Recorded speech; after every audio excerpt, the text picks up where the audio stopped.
Hello guys, welcome back to my channel. आपका स्वागत है हमारे एक और नए वीडियो के अंदर। तो इस वीडियो के अंदर हम लोग बात करने वाले हैं प्रॉमिस के बारे में और समझेंगे कि जावास्क्रिप्ट के अंदर प्रॉमिस क्या होता है, कैसे काम करता है, सब कुछ समझेंगे विद एग्जांपल के थ्रू डिटेल्स में। और प्रॉमिस के अंदर जितने भी सारे कॉन्सेप्ट है सारे हम लोग क्लियर करेंगे अच्छे से और आपको अच्छे से समझाने का ट्राई करूंगा कि यार प्रॉमिस कैसे काम करता है, कैसे जितने भी सारे कॉन्सेप्ट है, प्रॉमिस की जितनी सारी मेथड्स है, उन सबको समझेंगे डिटेल्स में विद एग्जांपल के थ्रू और सिंटेक्स और सब सारी चीजें हम लोग कवर करने वाले हैं इस वीडियो के अंदर। और ये जो वीडियो है वो इनके लिए भी अच्छा रहने वाला है जो अभी इंटरव्यू की प्रिपरेशन कर रहे हैं या जो जावास्क्रिप्ट अभी सीख रहे हैं। क्योंकि यार जो प्रॉमिस है वो बहुत सारे इंटरव्यू में पूछा जाता है और इवन वो फ्रेशर्स हो, एक्सपीरियंस हो, जितने भी जावास्क्रिप्ट के इंटरव्यू होते हैं उसमें वो ये क्वेश्चन पूछा ही जाता है। तो यार इस वीडियो को एंड तक ज़रूर देखना। और अगर आपको ये वीडियो अच्छा लगे तो इस वीडियो को लाइक करना, शेयर करना और चैनल को सब्सक्राइब करना ना भूलना। तो चलिए शुरू करते हैं वीडियो। और यार एक और बात कि अगर आपको वीडियो अच्छा लगता है तो इस वीडियो में कमेंट करके मुझे बताना कि आपको वीडियो अच्छा कैसा लगा। क्योंकि यार आप कमेंट करते हो, लाइक करते हो, शेयर करते हो, सब्सक्राइब करते हो तो कॉन्फिडेंस आता है और आगे ऐसे और वीडियो हम लोग लेके आएँगे। तो इस वीडियो में एंड तक ज़रूर बने रहना। तो चलिए शुरू करते हैं वीडियो। तो सबसे पहले समझते हैं कि प्रॉमिस क्या होता है। तो सबसे पहले बात करते हैं कि प्रॉमिस हम लोग यूज़ क्यों करते हैं, प्रॉमिस का कॉन्सेप्ट क्यों आया? तो देखो यार, प्रॉमिस का बेसिकली यूज़ क्या होता है कि जब भी हमको असिंक्रोनस ऑपरेशन को हैंडल करना है, तो उस केस में हम लोग प्रॉमिस का यूज़ करते हैं। क्योंकि जब भी हमको जितने भी सारे असिंक्रोनस ऑपरेशन हैं, उनको हैंडल करना होता है हमारे जावास्क्रिप्ट के अंदर, तो उस केस में हम लोग क्या करते हैं, प्रॉमिस का यूज़ करते हैं। तो सबसे पहले बात करते हैं कि ये असिंक्रोनस ऑपरेशन क्या होते हैं। तो देखो असिंक्रोनस ऑपरेशन क्या होते हैं कि जो ऑपरेशन है जिसमें जो टाइम कंज्यूमिंग होते हैं, जिसमें कुछ टाइम लगता है ऑपरेशन परफॉर्म होने में, जैसे कि आप डेटाबेस में डेटा गेट कर रहे हो या कुछ कोई एपीआई में से डेटा आ रहा है। तो ये सारे जो ऑपरेशन होते हैं वो सारे असिंक्रोनस ऑपरेशन होते हैं, तो उनको हैंडल करने के लिए हम लोग प्रॉमिस का यूज़ कर रहे होते हैं। क्योंकि ये सारे ऑपरेशन है जो थोड़े टाइम कंज्यूमिंग होते हैं, या सर्वर से कोई डेटा आ रहा है, डेटाबेस में से कोई डेटा आ रहा है, एपीआई में से कोई डेटा आ रहा है, तो ये सारे जो ऑपरेशन होते हैं वो सारे असिंक्रोनस ऑपरेशन होते हैं। ओके?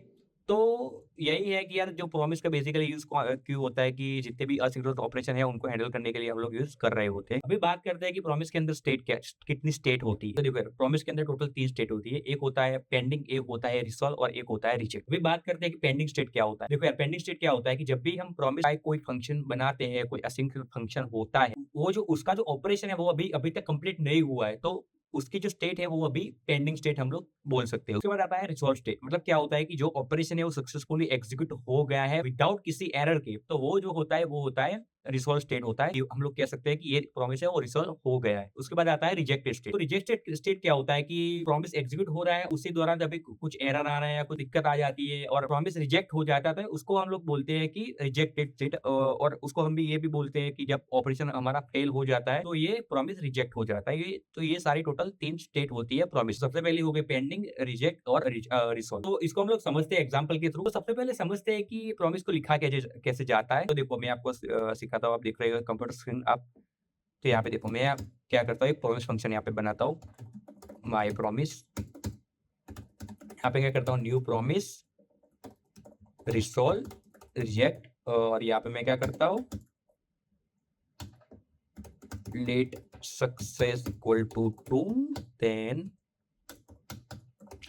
इफ सक्सेस, देन यहाँ पे मैं क्या करूंगा, रिसॉल्व करूंगा यहाँ पे प्रॉमिस रिसॉल्व। और अगर मेरा प्रॉमिस रिजेक्ट हो गया, सक्सेस की वैल्यू फॉल्स होगी, तो यहाँ पे मेरा प्रॉमिस रिजेक्ट हो जाएगा। तो प्रॉमिस रिजेक्ट, ओके। अभी मैं क्या करता हूँ, देखो ये जो हमारा प्रॉमिस है ये अभी क्या है कि वो पेंडिंग स्टेट में है, क्योंकि ये अभी ऑपरेशन कंप्लीट नहीं हुआ है। तो ये जो स्टेट है उसकी वो पेंडिंग स्टेट है। अभी ये ऑपरेशन है हमारा कंप्लीट नहीं हुआ है। अभी देखते हैं कि इस ऑपरेशन को हम लोग हैंडल कैसे करते हैं, प्रॉमिस को हैंडल कैसे करते हैं। क्योंकि ये तो हमारा प्रॉमिस फंक्शन है, ये क्या करता है, हमको एक रिटर्न करता है, प्रॉमिस रिटर्न करता है। ओके, तो अभी हम लोग समझते हैं कि इसको हैंडल कैसे करते हैं। तो उसके लिए हम लोग क्या करेंगे, माय प्रॉमिस, उसके लिए एक मेथड आता है, डॉट देन मेथड आता है। डॉट देन यहाँ पे रिजल्ट, और यहाँ पे मैं क्या करूंगा, रिजल्ट को लॉक करूंगा। तो ये मेरा रिजल्ट है। और एक और मेथड है डॉट कैच करके, वो क्या कर रहा है, अगर मेरा प्रॉमिस रिजेक्ट हो गया तब उस केस में क्या होगा, मेरी डॉट कैच मेथड एग्जीक्यूट होगी। तो यहाँ पे एरर।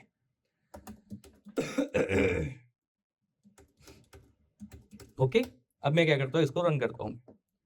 तो नोड वीडियो 16.js, तो देखो यहाँ पे मेरा प्रॉमिस रिजॉल्व आ चुका है। अगर मैं इसकी वैल्यू में फॉल्स करता हूँ तो क्या होता है, तो ये मेरा रिजेक्ट हो गया। तो देखो आपको समझ में आ गया, ये जो कोड है अगर मैं इसको कमेंट करता हूँ तो ये क्या हो गया, ये मेरी पेंडिंग स्टेट है। और जब इसकी वैल्यू ट्रू होती है तो क्या होता है, हमारा प्रॉमिस रिजॉल्व हो जाता है। तो वो क्या हो गया, फुलफिलमेंट स्टेट हो गई, रिसोल्व स्टेट हो गई। और अगर मेरा प्रॉमिस यहाँ पे रिजेक्ट होता है तो ये मेरी रिजेक्ट स्टेट हो गई। तो आई होप कि आपको अच्छे समझ में आ गया कि प्रॉमिस, पेंडिंग, रिसोल्व और रिजेक्ट क्या होता है। अभी हम लोग बात करते हैं कि असिंक्रोनस ऑपरेशन कैसे हैंडल किए जाते हैं इसमें। तो सिंपल हम लोग क्या करेंगे, अभी मैं कोई डेटाबेस कॉल या कोई एपीआई कॉल नहीं करने वाला हूँ। मैं यहाँ पे क्या करूंगा, एक सेट टाइम फंक्शन का यूज करूंगा, जो कि क्या करेगा, कुछ टाइम लेगा एग्जीक्यूट होने में मेरा कोड। तो ये मेरा कॉल बैक हो गया और ये क्या करेगा, 2 सेकंड लेगा ओके एग्जीक्यूट होने में। और ये जो मेरा कोड है इसको मैं कॉपी करके यहाँ पे लिख देता हूँ। ओके, ट्रू स्टार्ट, एंड यहाँ पे मैं क्या करता हूँ, एंड करता हूँ। तो देखो क्या हुआ, यहाँ पे मेरा स्टार्ट हो गया, उसके बाद एंड, तुरंत ही मेरा एंड पे यहाँ प्रिंट हो गया। क्योंकि यार ये जो सेट टाइम आउट आउट है वो क्या करता है, 2 सेकंड लेता है एग्जीक्यूट होने में। और उसके बाद 2 सेकंड के बाद मेरा आ गया प्रॉमिस रिसॉल्व। अगर मैं यहाँ पे फॉल्स करूंगा तो देखो क्या आता है, तो प्रॉमिस रिजेक्टेड यहाँ पे मेरा आ गया है।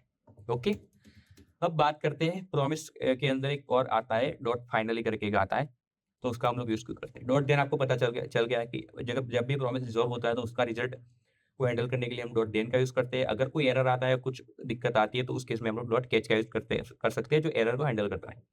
अभी एक और आता है डॉट फाइनली, उसका हम लोग यूज क्यों करते हैं, console log operation complete. Okay, तो डॉट फाइनली क्या होगा, क्या करेगा, अगर मेरा प्रॉमिस रिजेक्ट होता है या रिजॉल्व होता है, दोनों केस में डॉट फाइनली हमारा एग्जीक्यूट करेगा ही करेगा। देखो मेरा प्रॉमिस यहाँ पे रिजेक्ट हुआ और मेरा ऑपरेशन कंप्लीट यहाँ पे मेरा आ चुका है, क्योंकि डॉट डॉट फाइनली मेरा एग्जीक्यूट हो गया है। अगर मैं यहाँ पे ट्रू करता हूँ तो क्या होगा, मेरा प्रॉमिस रिसॉल्व हो जाएगा। तो देखो यहाँ पे मेरा प्रॉमिस रिसॉल्व हो गया और मेरा ऑपरेशन यहाँ पे कंप्लीट हो चुका है। तो आई होप कि समझ में आ गया कि फाइनली का यूज क्यों होता है। तो देखो डॉट देन क्या होता है कि जब प्रॉमिस सक्सेसफुल रिजॉल्व होता है तब वो एग्जीक्यूट होता है। डॉट कैच कब एग्जीक्यूट होता है, जब प्रॉमिस रिजेक्ट होता है और एरर आता है, तो उस केस में क्या होता है कि डॉट कैच हमारा एग्जीक्यूट होता है। और जो फाइनली है वो हमेशा चलेगा, चाहे वो प्रॉमिस सक्सेस हो या रिजेक्ट हो। हमारा जो फाइनली डॉट फाइनली का जो कोड है वो एग्जीक्यूट, वो चलेगा ही चलेगा, एग्जीक्यूट होगा ही होगा, कोई भी केस हो, चाहे वो रिजेक्ट हो चाहे वो रिसॉल्व हो, कोई मैटर नहीं करता। अभी हम लोग बात करते हैं प्रॉमिस चेनिंग के बारे में। तो आप आई होप कि आपको सिंपल आइडिया आ चुका है कि प्रॉमिस क्या होता है, कैसे उसको हैंडल किया जाता है। अभी हम लोग बात करते हैं प्रॉमिस चेनिंग क्या होता है। तो देखो प्रॉमिस चेनिंग क्या होता है कि यार जब भी प्रॉमिस में एक रिजल्ट के बाद एक दूसरा ऑपरेशन, असिंक ऑपरेशन करना है, कोई प्रॉमिस एग्जीक्यूट हुआ, उसका कुछ रिजल्ट आया, उसके बाद हमें कोई कोई और एक असिंक ऑपरेशन को परफॉर्म करना है, तो उस केस में हम लोग क्या करेंगे, प्रॉमिस चेनिंग का हम लोग यूज करेंगे। तो समझते हैं एग्जाम्पल के थ्रू। तो मैं क्या करता हूँ, यहाँ पे एक प्रॉमिस बनाता हूँ और मान लेते हैं कि ये मेरा प्रॉमिस यहाँ पे रिसॉल्व होगा। और यहाँ पे मैं क्या करता हूँ, सेट टाइम आउट यहाँ पे लिखूंगा और मैं यहाँ पे console log step 1 is complete. Okay, और ये मेरा होगा रिसॉल्व डेटा फ्रॉम स्टेप 1, और ये क्या करेगा, 1 सेकंड के बाद एग्जीक्यूट होगा। तो ये मेरा सपोज क्या हो, देखो डेफिनेशन इसकी क्या है कि प्रॉमिस के रिजल्ट के बाद दूसरा असिंक ऑपरेशन करना होता है, तब हम प्रॉमिस चेनिंग का यूज करते हैं। तो ये क्या हो गया, ये मेरा प्रॉमिस है, उसका रिजल्ट है, तो मेरा डॉट 10 होगा यहाँ पे रन, और रिजल्ट 1 आएगा यहाँ पे, और यहाँ पे मैं क्या करूंगा, कंसोल करता हूँ रिजल्ट 1 को। उसके बाद क्या होगा, यहाँ पे एक रिटर्न करता है, एक और प्रॉमिस रिटर्न करता है, क्योंकि जब भी रिजल्ट मेरा आ जाएगा उसके बाद मेरे को क्या करना है, एक और असिंक ऑपरेशन को एग्जीक्यूट करना है। तो ये मेरा दूसरा असिंक ऑपरेशन हो गया। यहाँ पे रिजॉल्व होता है ये, और यहाँ पे सेट टाइम आउट एक और लिखता हूँ मैं, और यहाँ पे कंसोल लॉग स्टेप 2 कंप्लीट, और यहाँ पे रिजॉल्व डेटा फ्रॉम स्टेप 2, और ये क्या करेगा, ये भी 1 सेकंड लेगा मेरा। अभी ये हो गया तो इसको भी हमको रिजॉल्व करना पड़ेगा।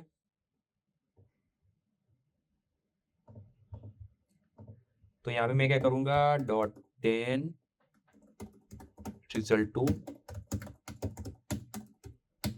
2 यहाँ पे, और console log all step is done. Okay, तो देखो यहाँ पे क्या किया, यहाँ पे एक प्रॉमिस बनाया, वो प्रॉमिस कुछ रिटर्न कर रहा है, और जब प्रॉमिस सक्सेस होगा तो .10 एग्जीक्यूट होगा, और क्या करेगा, जब प्रॉमिस रिसॉल्व होगा तो एक दूसरा प्रॉमिस रिटर्न करेगा। जब ये प्रॉमिस रिटर्न करेगा तो उसको हैंडल करने के लिए दूसरा हमने .10 यहाँ पे लगाया है। इसको एग्जीक्यूट करता हूँ, नोड। ओके, यहाँ पे कुछ एरर आ रहा है, सिंटेक्स का एरर है।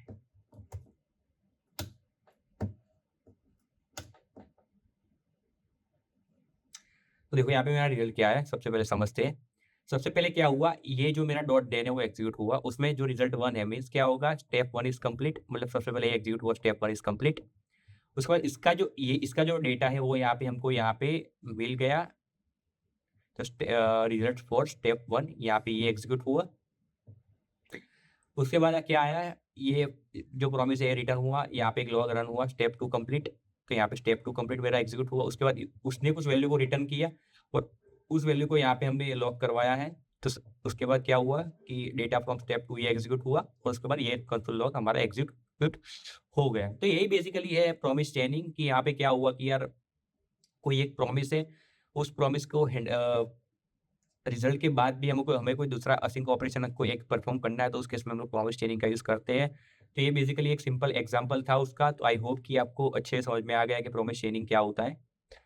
अब हम लोग बात करते हैं कि जो जितनी भी सारी प्रॉमिस की मेथड्स है उनके बारे में हम लोग बात करेंगे।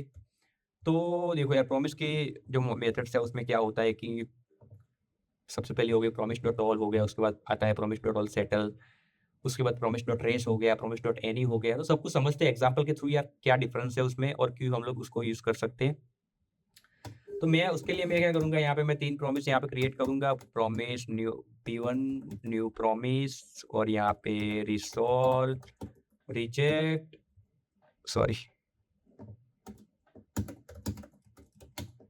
और यहाँ पे मैं क्या करूँगा, लेट सक्सेस, यहाँ पे मैं 2 करता हूँ अभी, सेट टाइम आउट 1 सेकंड यहाँ पे लेगा, इफ सक्सेस ट्रू है then resolve P1 resolve and otherwise क्या होगा, रिजेक्ट P1 रिजेक्ट। ओके, मैं क्या करता हूँ, ऐसे 3 प्रॉमिस मेरे को क्रिएट करना है अभी, P1 P2 यहाँ P2, और यहाँ पे भी P2 हो जाएगा। ये मेरा P3 है,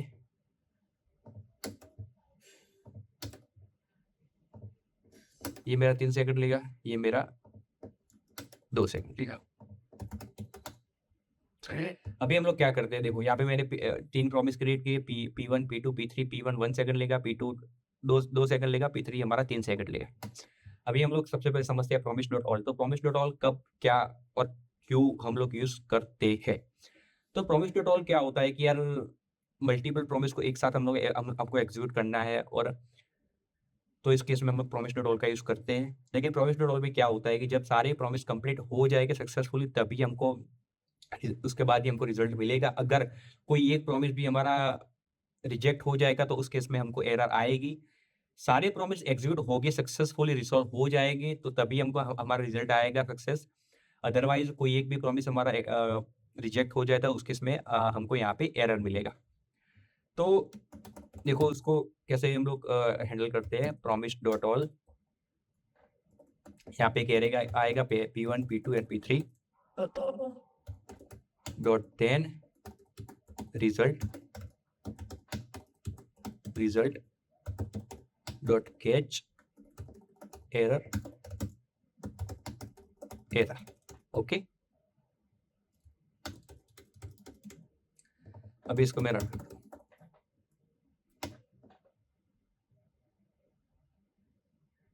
तो देखो P1 रिजॉल्व हो गया, P2 हमारा रिजॉल्व हो गया और P3 हमारा रिजॉल्व हो गया। अभी मैं क्या करता हूँ, सपोज ये मेरा P3 है, उसको मैं रिजेक्ट करता हूँ।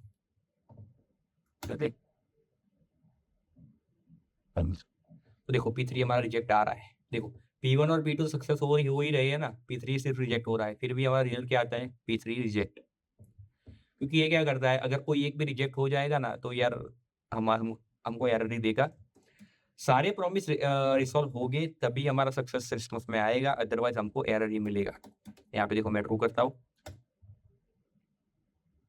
तो ये देखो हमारा रिसॉल्व हो गया है। तो यही बेसिकली मीनिंग होता है प्रॉमिस डॉट ऑल का। अभी बात करते हैं एक और मेथड है प्रॉमिस डॉट ऑल सेटल। तो प्रॉमिस डॉट ऑल सेटल क्या होता है कि यार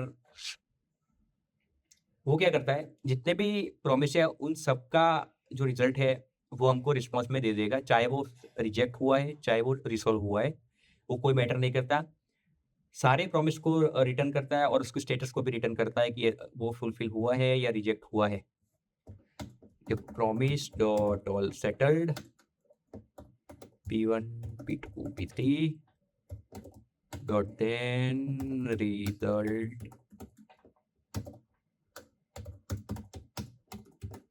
result error। ओके,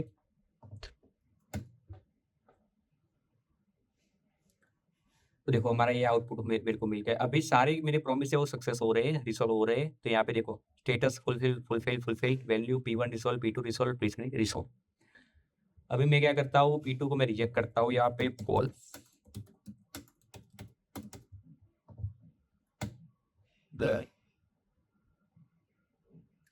तो देखो यहाँ पे P1 मेरा रिसॉल्व हो गया, P2 यहाँ पे मेरा रिजेक्ट हुआ और P3 मेरा रिसॉल्व हो गया। तो आई होप कि आपको अच्छा समझ में आ गया कि प्रॉमिस डॉट ऑल सेटल हम लोग क्यों यूज करते हैं। देखो basically promise dot all settle कब यूज होता है कि वो क्या करता है कि रिटर्न में सारे प्रॉमिस को रिटर्न करता है और उनके स्टेटस को भी रिटर्न करता है कि आइदर वो रिजेक्ट है या आइदर वो रिसॉल्व है। तो यही है प्रॉमिस डॉट ऑल। अभी बात करते हैं कि प्रॉमिस डॉट रेस क्या होता है। तो प्रॉमिस डॉट रेस क्या करता है कि जो सबसे पहले मेरा प्रॉमिस एग्जीक्यूट होगा उसको ही रिटर्न करेगा, चाहे वो रिजेक्ट हुआ हो चाहे वो रिसॉल्व हुआ हो, वो कोई मैटर नहीं करता। जो भी सबसे पहले एग्जीक्यूट हुआ उसको वो रिटर्न करके दे देगा। प्रॉमिस डॉट रेस, इसको मैं कॉपी कर देता हूँ, बार बार नहीं लिखता है। इसको मैं कॉपी किया, यहाँ पे पेस्ट किया, अनकमेंट और प्रॉमिस डॉट रेस।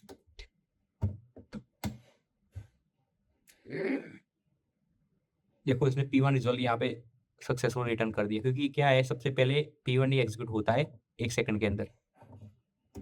फॉल्स करता हूँ तो P1 रिजेक्ट, क्योंकि वो क्या करेगा सबसे पहले जो प्रॉमिस एग्जीक्यूट होगा उसको ही रिटर्न करके दे देगा, चाहे वो रिसॉल्व हो चाहे वो रिजेक्ट हो, वो कोई मैटर नहीं करता। यहाँ पे देखो क्या होता है कि यार मैंने P1, अगर मैं यहाँ पे देखो क्या करता हूँ 4 सेकंड यहाँ पे करता हूँ, देखते अभी अभी क्या एग्जीक्यूट होता है। देखो P2 रिजेक्टेड आ गया, क्योंकि ये क्या करता है 2 ही सेकंड में एग्जीक्यूट हो जाता है। अगर मैं यहाँ पे ट्रू करता हूँ तो मेरा P2 रिसॉल्व आएगा यहाँ पे, देखो P2 रिसॉल्व आ गया है। ओके, अब हम लोग बात करते हैं प्रॉमिस डॉट एनी के बारे में। तो प्रॉमिस डॉट एनी क्या करता है, जो भी प्रॉमिस सबसे पहले रिसॉल्व हो जाएगा उसको ही रिटर्न करेगा। क्या है, जो भी प्रॉमिस सबसे पहले रिसॉल्व होगा उसको ही रिटर्न करेगा, जो प्रॉमिस सबसे पहले रिजेक्ट होगा उसको वो रिटर्न नहीं करेगा, जो सबसे पहले रिजॉल्व होता है उसको ही रिटर्न करेगा। तो यहाँ पे देखो सबसे पहले कौन सा रिटर्न करता है, सक्सेस कौन सा होता है, तो ये मेरा 2 सेकंड में हो जाता है। यहाँ पे मैं क्या करता हूँ 1 सेकंड करता हूँ। मेरा P1 है वो 1 सेकंड लेगा, लेकिन वो रिजेक्ट हो रहा है तो ये वो इसको रिटर्न नहीं करेगा। मेरा जो P2 है वो 2 सेकंड लेता है लेकिन वो रिजॉल्व हो जाता है तो उसको वो रिटर्न करेगा। तो नोड वीडियो 16.js, देखो P2 रिजॉल्व मेरा आ गया है। अगर ये भी मेरा फॉल्स होगा तो क्या करेगा, P3 को रिटर्न करेगा। देखा आपने। अगर मैं यहाँ पे ट्रू करता हूँ, P1 मेरा सबसे पहले एग्जीक्यूट होता है तो उस केस में क्या होगा, P1 रिजॉल्व आ जाएगा। और अगर सारे प्रॉमिस रिजेक्ट हो जाएंगे तो उस केस में क्या करेगा, वो एरर हमको दे देगा।